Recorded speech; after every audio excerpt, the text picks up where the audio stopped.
Hi everybody, all my followers, be welcome to another video. Right, this video today is, I'm only recording this because of the previous video I've done on this car, and I would like this to be a kind of a follow-up.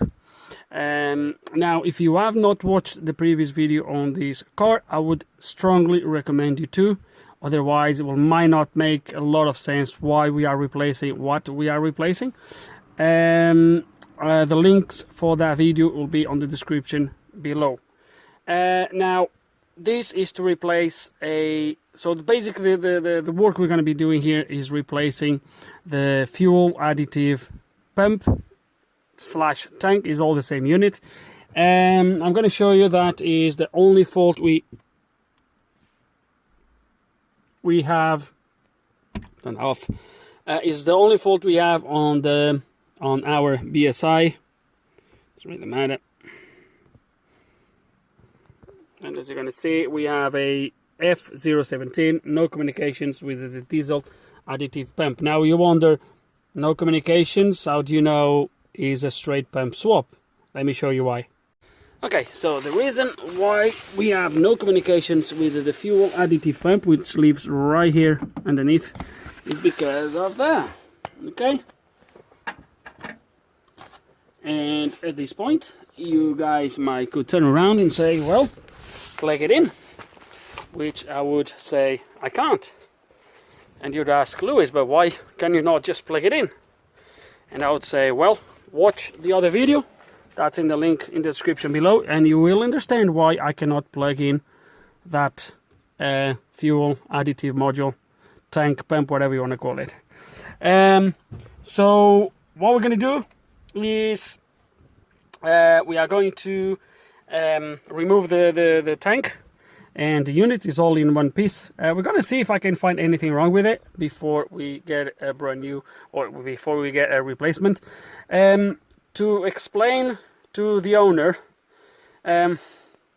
actually the story is a little bit longer than that, because when I told the owner of the car that he needed, well, if you watch the other video, you will know why the car came here for. And when I explained to the owner that he needed the fuel additive pump, he's not very clued on cars, so he just said, "Oh, okay, no problem, blah, blah." I think because I got a phone call from his number, but it was a completely different person, and that person questioned me why the car came with one issue that was, yeah, visually or in a sort of a common sense was completely unrelated. He asked me, where is that pump come from? Well, the car, that was not the problem with the car. Yeah, explaining that to the guy was a little bit of a tricky thing, to be honest. It was an interesting conversation over the phone. But the conversation developed a little bit more, and I think the person that rang me was the person that did what he did to the cluster. Again, watch the other video. I think was the same person, because the way then his attitude completely changed, and we were fine at the end. By the end of the conversation, and everything was fine, but it was a little bit of heated moments throughout the conversation, as the guy was literally questioning me why I'm changing that. That's not the problem with the car, blah, blah, blah, blah. Anyway, guys, I'm not here to rant. I'm not here to criticize or to go through that. So basically this video, guys, is going to be purely or mainly how to replace that unit, and at the end we're going to have the unit plugged in, and we're going to see that we have no issues, and that's the main reason why I want to do this as a kind of a follow-up from the previous video, and that's about it. So with no further ado, guys, what we're going to do is we're going to start to remove, well, we're going to lift that side a little bit, because to give us a little bit more room under the car, and we're going to start to remove that tank, that unit, and we'll go from there. So stay there if you want to carry on watching, and I will show you how to take all that off. The owner, I believe, is bringing me a second-hand unit, I guess. I'm sure he's not going to buy a £400 brand new tank that's around the price of them. I'm sure he's not going to buy me that, but I don't know what's going to bring me. But still, we're going to have a quick look to see what's inside, how it works, and maybe, I don't know if I can fix it, but even if I could, the guys bring me another one anyway, so that's what we're gonna do. So stay tuned, let's gonna go. Okay, so I'm recording with the front camera so I can see what I'm showing you. So everything is gonna be the opposite way unless I remember to flip the video over. So anyway, the first thing we're gonna do is remove this cover. The unit lives here, as you can see, but we need to get this cover out first in order to get to it. So it's not rocket science, we're just gonna remove, I think it's 4 nuts or 3. So we're gonna take these out, and there's one here, and then I think there's another one inside here, which is completely rusted.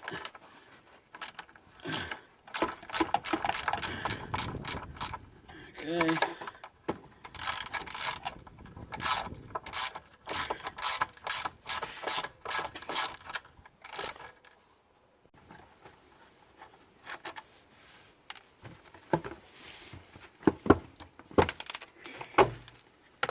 Is. So now my unit leaves, let's see if I show better, lives here. So we need to remove this bar here that is holding it, or is kind of holding it in place. We need to take this bar off, and then we'll figure out what's next. Okay, so the bar which was here has been removed. There? Yeah, it was there. That's been removed, and now the next thing is it looks like this thing is just holded with some clips here on the side, plastic clips. I'll show you on this side. You have the injector just underneath the plug. We'll take these later, and then on this side there is some plastic clips, but they are underneath this guard. So I think I'm gonna try to remove this heat shield if it comes off. Why is it not coming off? Ah, it is.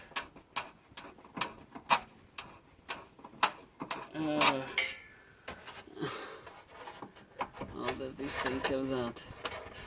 It should come out like this. Okay.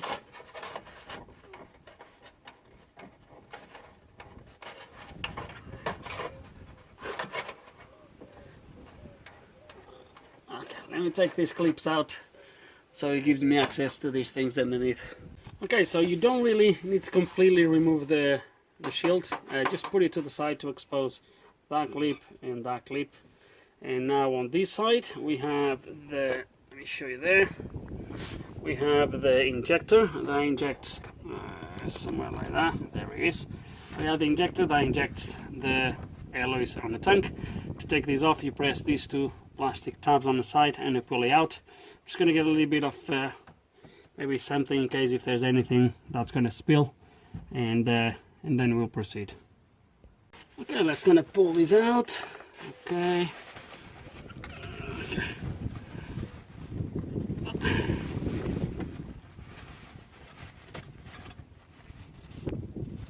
Put this little cap, and nothing came out, to be fair with you, as you're gonna see. So it looks like the tank is actually empty. Come on. Damn it.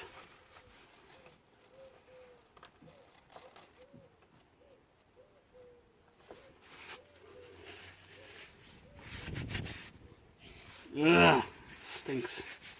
Right, so now here nothing's coming off. I'm gonna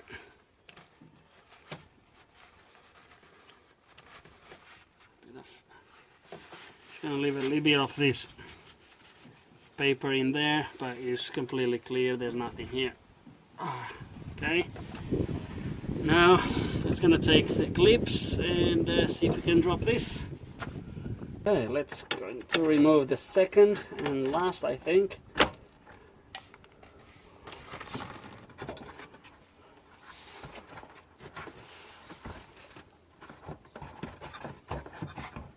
Alright, there's something here holding it. I don't know what it is.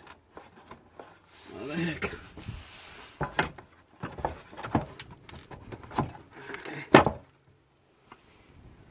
Okay, and it just slides out. Yeah, there's this thing here that goes in there, so you just slide it that way and it drops down, and we have the tank out. So yeah, there's a very tiny little amount of fluid.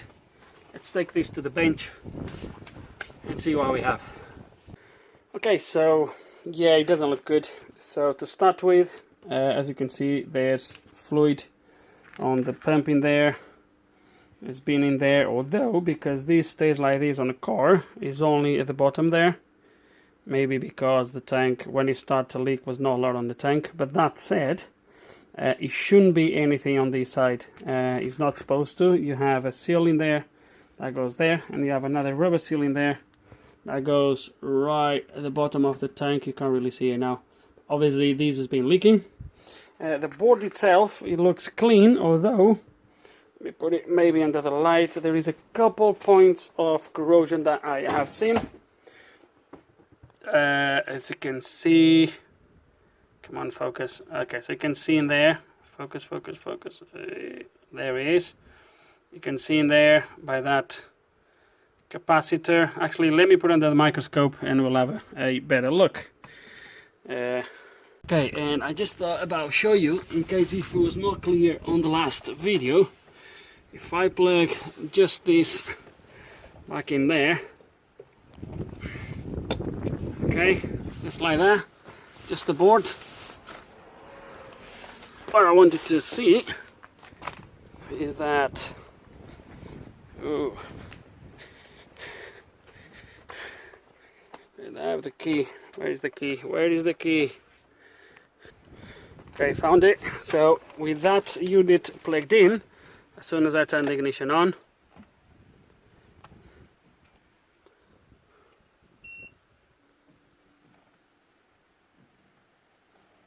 there we go. Okay, so let's remove that and have a better look under the microscope at that corrosion. Just curiosity, and see how bad it looks. So, oh.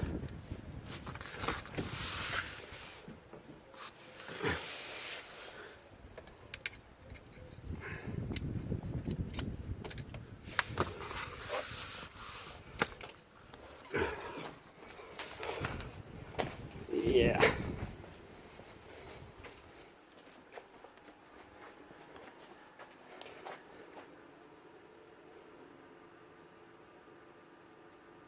Right, that's gonna put in there. Let me put this right like that.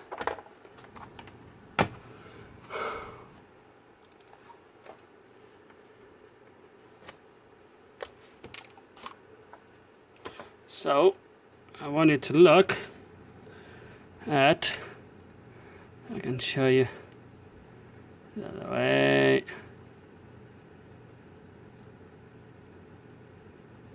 There he is. You can see the corrosion in there. Look at that. Look at that. Okay. You have corrosion in there.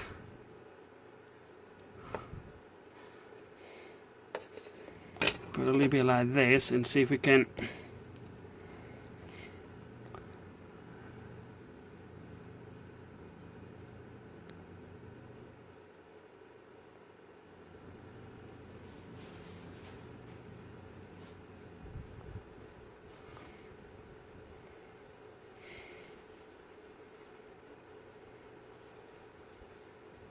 Look at that area there. This area is bad.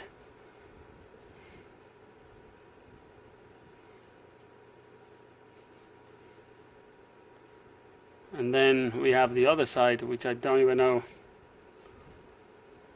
how the other side is going to be. If there's any stuff on the other side. Right, let's gonna give it a clean.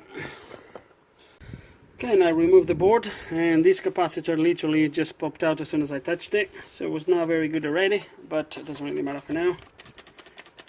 On the other side, by the way, there is nothing, so it doesn't really matter too much.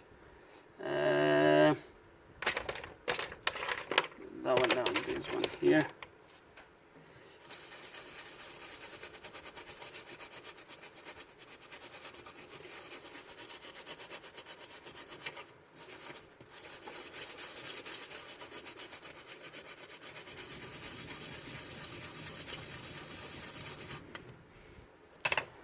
use a little bit of these fiber pens. So there's this one here.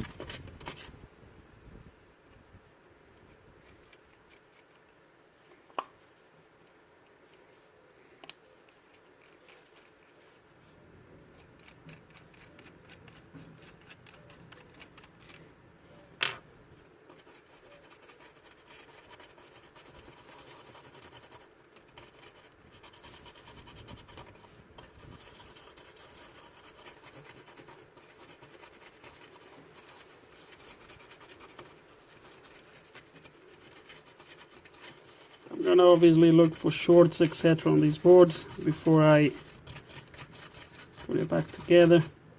That's the end of it. Let's gonna wash this. Okay guys, I gave it a good clean. Put that cap back on, measure a few capacitors, etc. to see if anything was shorted. Everything looks okay, so I'm not sure where the problem is going to be, but I'm not going to waste more time with this. One, the guy is bringing me another unit. Two, when you look, these, I could maybe get this to work if I would dig a little bit more into it, but look at that. Look at this. This is just a no-no. I've tested it with this with 12 volts. It is working. It is kind of doing it, but is not in very good shape. So I think it's better if we just take it on the chin and get another unit in there that's working. Refill it with alloys, whatever that is, before we put it back in, and that's what we're gonna do. So yeah, at least hopefully I'll show you the inside. I'll show you how it works. This is not a motor, it's not a pump, it's like it's a solenoid.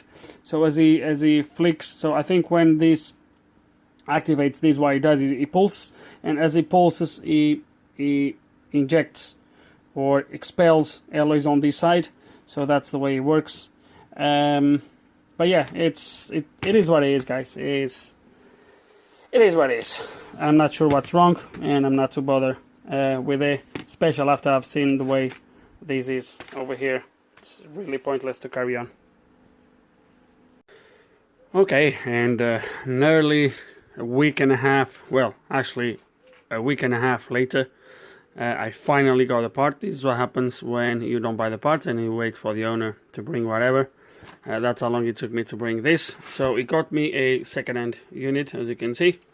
I got hold of 2 liters of parts fluid that we're gonna obviously refill. This comes obviously empty, but before we refill this, etc., I believe it's 2 liters that these things take. But before we do all of that, we are just going to plug in the electric side of things on the car. I need to remove the old plug. We're just gonna plug this onto the car and see how he behaves, see if that gives us no issues, and only then we will proceed. But for now, I'm just going to plug it in. Obviously we need to refill that, refill the tank, and then tell the car this is being refilled and all that good stuff. I will try to take you through all of that, but for now let's just plug it in and see what happens. Okay, that should do. Okay, let's gonna turn the ignition on. Airbag light on. Airbag light off. Oh, nice. Oh, the panel is working fine as well. So let me cycle the ignition again. There we go. Before, this light will be always on. The rest of the panel wouldn't work. As you can see now, everything is working. Sweet. So now let's gonna go quickly here. And we should be able to glare slightly better. Let me see if I'm able to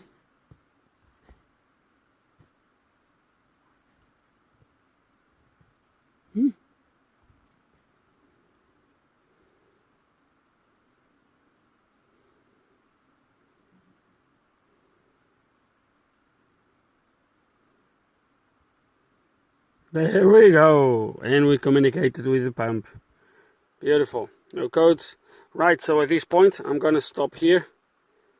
Okay, and what we're gonna do, we're gonna refill the tank and then indeed refit it properly on the car, etc, etc, etc. Okay, so we are going to refill this. So I'm going to do it out of the car. Obviously it's going to be easier than put it on the car and then try to refill it while it's on the bench. We'll do it here. To refill this, you just pull this apart. There we go, like that. And this is the overflow and this is the refill. So I'm just going to put it like this. Use it, maybe a funnel like that, like so, and just refill the tank. I'm using this patch fluid. If you actually buy alloys, whatever that is called, just make sure you get the right generation. In this case, this is what tells you what generation you are using. So this is the blue, which I believe is the 3rd generation of alloys fluid. That, if I'm not mistaken, is compatible with all the versions 1, 2, and 3. But if you get the if you get a older car or something like that, just make sure you get the correct generation for your particular car. In this case, it doesn't really matter. That patch fluid, again, I believe is compatible with all the previous versions of Aeolis. So let's gonna fill it, refill the tank, and proceed from there.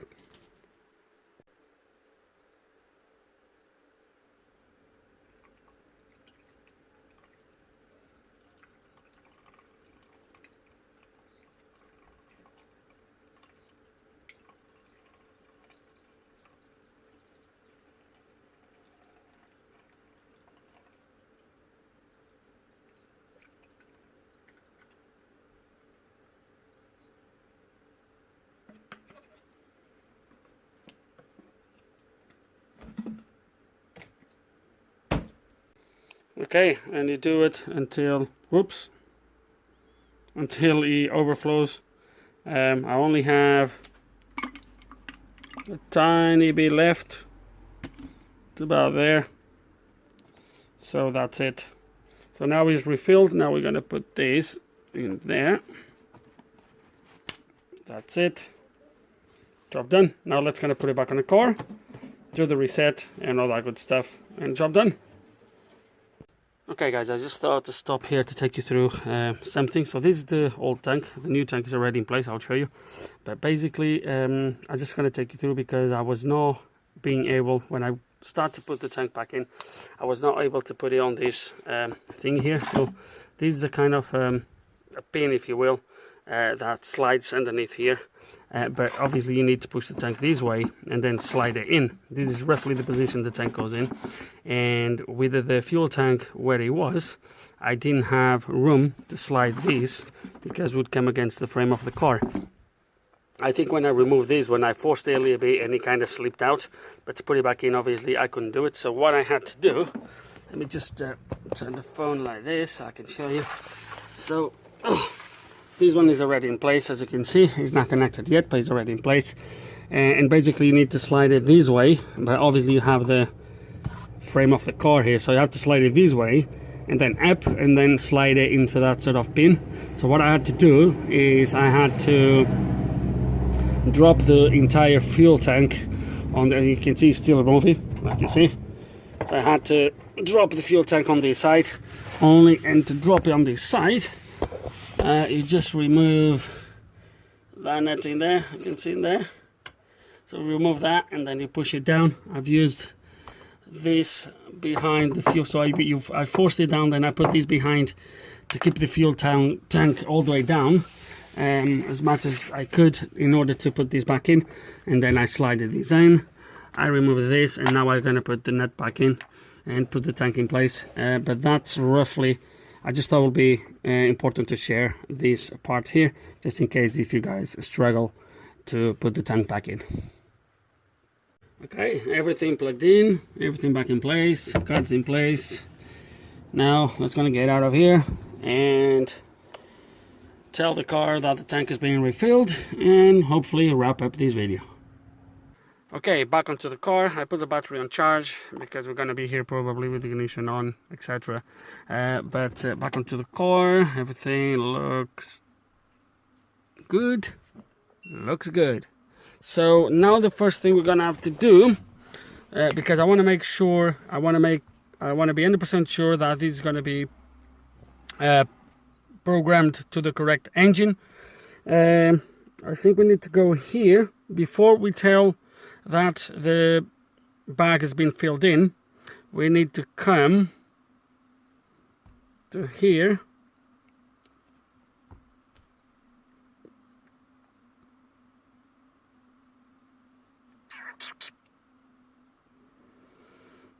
I think is that one, replacing the unit, the pump and the reservoir or the tank. Okay, let me check which engine is this. Okay, and according to my table, it's going to be that engine in there. Turn the ignition off.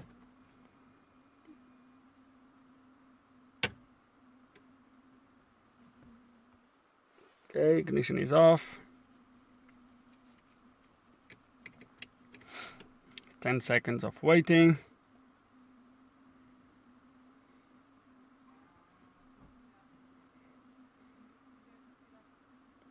Ignition on. Okay. Now this I think is wrong here.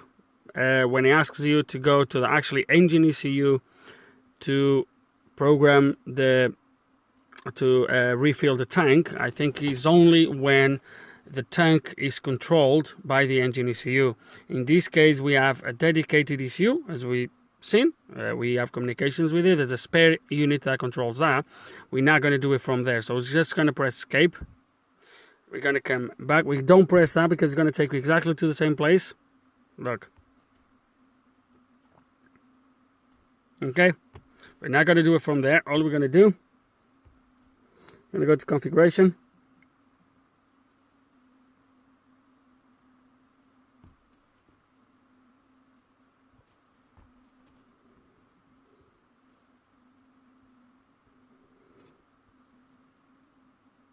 You see that? So this configuration is used to inform the diesel additive pump the amount of additive contained in the additive bag tank. Okay.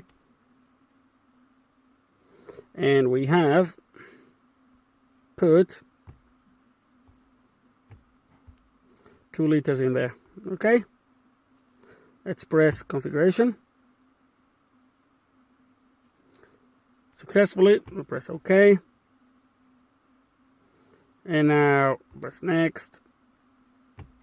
And now we're going to come out of the ECU. Turn my ignition off. Turn my ignition back on. And we're going to go back, just make sure we still have the 2 liters in there and it's been programmed correctly. Well, this is an active test. What am I doing?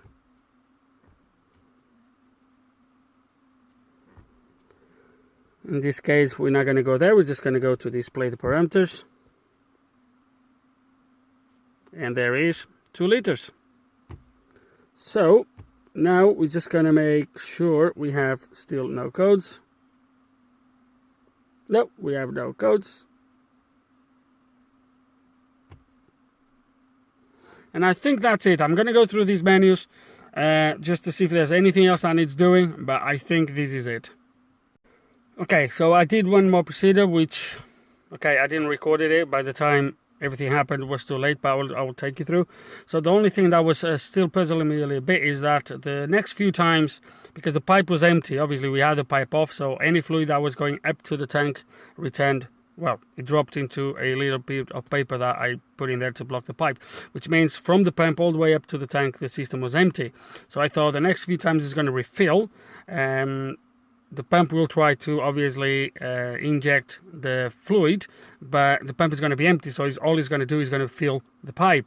So what I've done is I came to active tests. I'm not going to do it now, but I came to active tests and I did that. This is basically for you to check that the pump is pumping correctly. So what you do is you activate this and you measure how much fluid comes out. We haven't done that, everything is plugged in, but what I've done is I've done that and I let the pump to pulse for a few seconds. I let it pulse for about 10 seconds. I hope it's not too much. Even if injected a little bit of the fluid into the tank, doesn't really matter. If it didn't reach the tank, it's not going to be too far out. I could definitely hear a change in the sound of the pulsing of the pump as it pulses. When it gets the pressure in front, it changed slightly the tone, so I could hear it. And I let it run for about 10-15 seconds maybe, then I stopped, as you've seen on the other screen. And that's about it. That's all I've done. And I think now we are all done. We're just going to do a auto scan onto this thing to clear any faults that we might have. I think there's a fault on the engine for glow plugs, which is a permanent fault, and there's one for something else for the fuel tank, maybe from the previous video when I was messing around with the BSI. If you haven't watched that video, again, go and watch it. But we're going to clear all the faults, clear the car, make sure everything is sweet, and then we will wrap up this video. Okay, and in the end we had auto radio. I'm not really worried with that. The engine issue, I'm pretty sure I already told you, is one for the glow plugs, and the other one for is an intermittent fault with the fuel gauge lever or something like that. There we go. Okay, I'm not worried with these faults, and I'm not going to clear them because the other one will come straight away, so I'm not going to worry too much. And the other unit with faults is the BSI. It's going to see what the BSI has in there just before. Okay, I'm sure it's going to be an intermittent fault. There we go. And that's an intermittent fault 100%, because that's when I had ignitions on and off and all that good stuff. There we go. So no codes anymore on here. Let's just see what the auto radio has in there.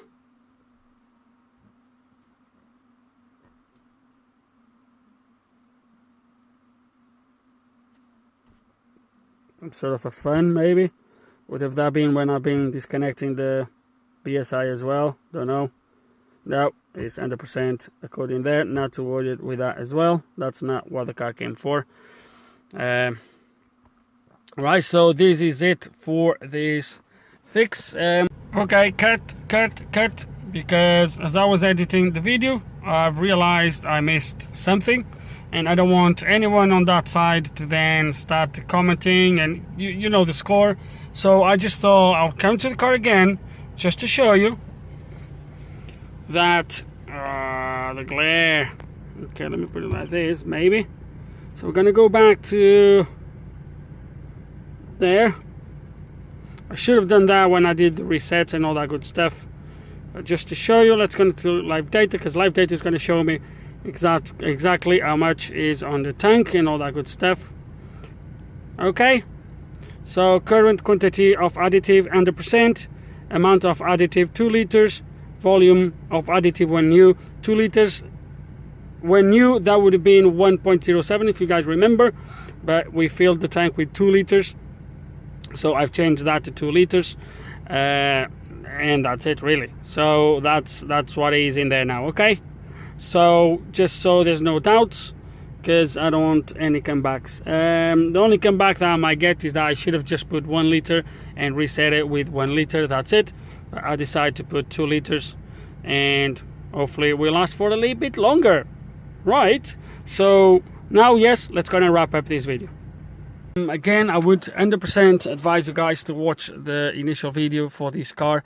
Might make way more sense why we changed or how I got to the conclusion I had to change that tank, although I kind of showed you already why, but it doesn't really matter, guys. The only thing now is I hope you enjoyed the video.